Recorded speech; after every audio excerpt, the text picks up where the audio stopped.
10 years, successive Liberal governments in Ottawa, supported by their new Democrat allies, have unleashed a tidal wave of laws, policies, and political attacks aimed directly at Alberta's free economy and, in effect, against the future and livelihoods of our people.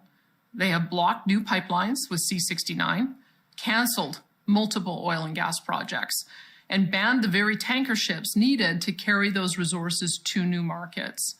They have stacked an oil and gas production cap on top of a crippling industrial carbon tax, making new energy and agricultural projects economically impossible to pursue without massive subsidies from governments, which Ottawa has failed to provide and which our taxpayers cannot afford.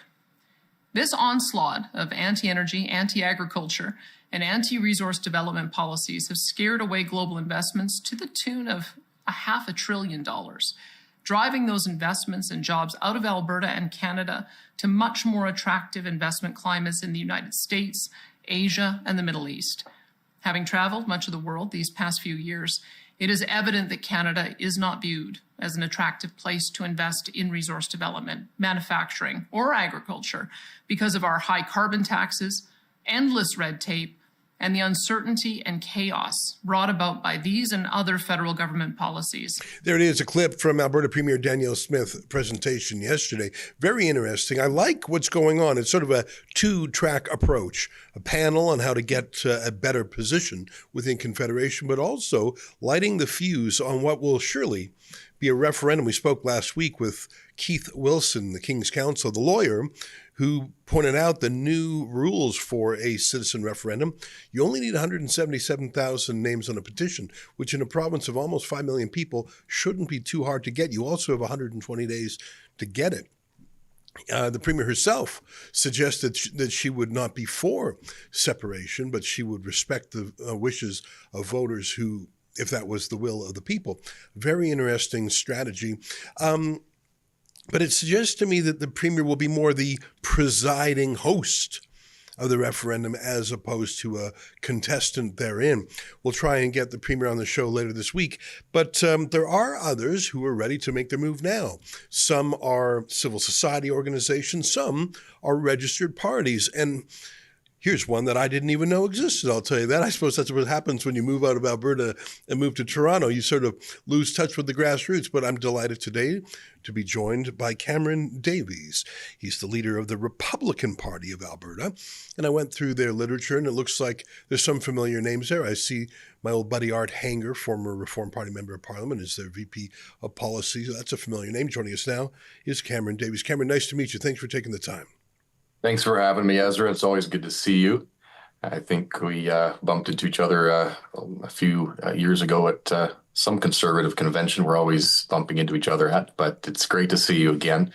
And we're excited to help build the political will to ensure that not only a binding referendum happens, but that the will of the people is followed through on. If you recall, a few short years ago, the Alberta government spent millions of dollars educating and promoting an equalization referendum that Albertans voted on overwhelmingly in favor of. And since then, successive so-called conservative governments in Alberta have done absolutely nothing to enact the will of the people. You know, it's funny, just when you said that, it made me think of the Brexit referendum in the United Kingdom. By the way, the entire establishment was against Brexit.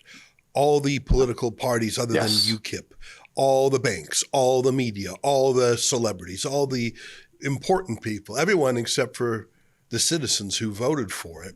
And my point of saying that is Brexit, and it was split. It was split, but it was a win. But here's the thing. The parties in power slow-walked implementing Brexit for years.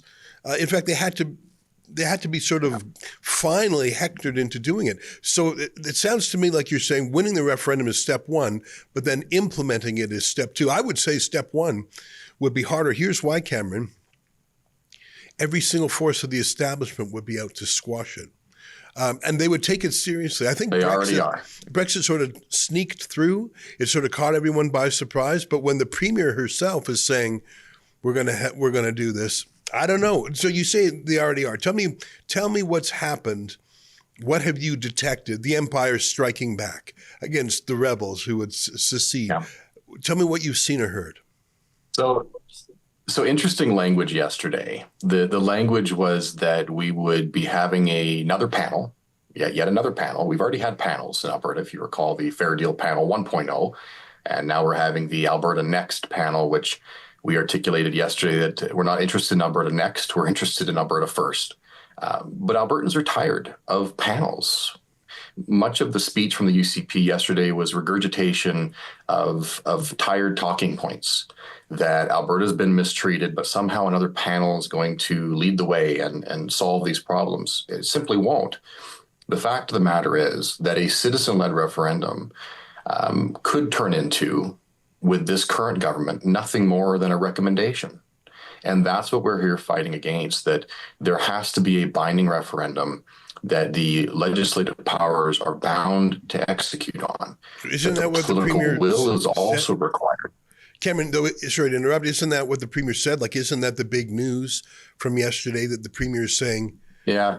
Like to me, So that's the a key thunderclap. point there to make note of, a key point to make note of there, Ezra, is that the language that was used is fascinating, that there would be multiple items on a referendum, which could include a question on Alberta independence. Now, many who have looked at the Clarity Act understand that it has to be a singular question for it to count, if you will. And so there's already a bit of a poison pill, if you will, in that the provincial government is looking at a plethora of questions, not a singular question on independence. And so there already seems to be some muddying of the waters, an attempt to appease and talk out of all sides to try and appease all Albertans that I'm against separation, but I'm going to allow the voters to have a vote of one of many votes on things they're displeased with. And that is not how the independence process has to play out. There needs to be a binding referendum, even in the UK, and I say this from experience, having worked on the Brexit campaign in favor of leave. Even in the Brexit campaign, we had a split in the Conservative Party in the UK, and many UK MPs were in favor, many were against, but we had some political will pushing for it nonetheless. Well, okay, you've made your case. You suggest that it's not that there's some wiggle room in there, or that the water has been muddied. I'll look at it again with your warning in mind, but it certainly seemed seemed clear to me. I'll go back and look at it maybe with a more lawyerly skepticism. But let me park that for a second. I want to talk a little bit more about the party, Alberta Republicans. Sure. Tell me more about the party. Republican has a certain meaning. Why don't you define the party for me, and then I might ask you some follow-up questions. Go ahead. Perfect. We are 100% focused on a binding independence referendum so that Albertans can have the opportunity to choose a new form of government, a constitutional republic, as over 30 other nations in the Commonwealth have chosen, to form a new system of government and to take into our own hands our own self-determination and determine our own future. That's what we're focused on. Okay. Was the party registered as Alberta Republicans, or did it start as something else? It started off as a pro-autonomy party prior to the 2022 UCP leadership race. And what was it called back then? And it was called the Buffalo Party in reference to the territory of Buffalo between Alberta and Saskatchewan. And it was one of the premier groups pushing for autonomy at the time. And if you recall, in the 2022 leadership race, the leading contender pushed forward a policy called the Sovereignty Act. Right. And the first order of government after that leadership race was to change the Sovereignty Act to a Sovereignty Act within a united Canada. And that was the first, if you will, betrayal of those who had supported absolute sovereignty for Alberta within the UCP. All right. I hear what you're saying. So you're a harder line than the Premier, and I think there's certainly room for that.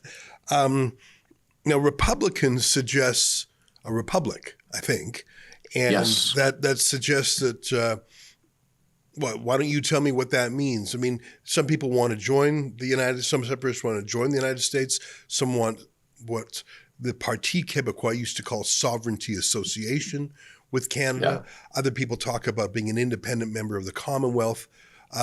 What is the position of your party on that sort of final status question? So first of all, we're not affiliated with any political party, whether that be within Canada or without Canada. Okay, We but you are are a a political. You're your own political. We are a political party here in the province of Alberta currently. Our mission is to see Alberta as an independent constitutional republic. We want to see that the change of government include separation of powers that don't currently exist, among other things, that Albertans can have more autonomy over their medical choices and property rights, including firearms ownership. We are in an abusive and toxic relationship with Ottawa, and it's not something that's new. It's something that's been happening for decades, and we've tried mediation. We've tried counseling, if you will, and the time is now. Albertans have had enough, and it's time for a divorce.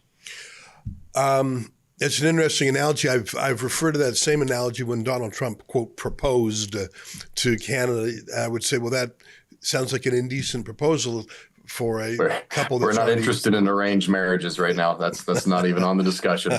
So now, I before I was in journalism, I was in the Reform Party of Canada, so I know a little bit about some of these issues, and I also know the difficulty of a startup party, as does Art Hanger. In fact, back in the day, some 25, 30 years ago, I used to battle with Art against the bad guys. And what little I know about politics tells me you need a few things. You need money. You absolutely need money to hire staff, to buy ads, that's how it works. You need money to even design something quote for free on the internet. It takes money. The second thing is members. You need people. You need them to talk to their neighbors, to put up lawn signs, things like that. And then the third thing, I think, and I'm just making up my own list here, is you need a leader who is out there leading every day, in the media, on the ground, crisscrossing the province. I think those are three important elements to a win. absolutely. What does your party have to say about money, members, and the leader? Why don't you take me through each of those? How's your fundraising? Sure. What's your budget like? How much money do you have? Well, I can point to our Q1 financials. So there are currently 5 independence-leaning parties in the province. And in Q1, the Republican Party of Alberta posted a fundraising achievement of just under $123,000. All 4 other independence-minded parties, I think combined, raised just under $6,000. And so on the fundraising side, there is a coalescence of independence-minded Albertans that are rallying behind the Republican Party of Alberta. On the membership side, within 48 hours of the federal election, we had signed up over 11,000 new members, bringing our party membership to just over 20,000 current members. If you recall, in 2015, the Wild Rose Party had a membership base of around 30 to 35,000 members. So we are well on our way to becoming the fastest growing, and we are the fastest growing conservative alternative here in the province of Alberta. And on leadership, I have committed to touring over 300 stops across the province between now and end of the year.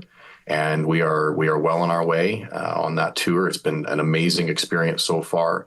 We have had packed out town halls, standing room only, and the engagement from Albertans. Don't believe mainstream media. Independence and actual independence from Canada is on the rise. We're beyond this talk of being Team Canada and in a united Canada. Albertans want out. They've had enough.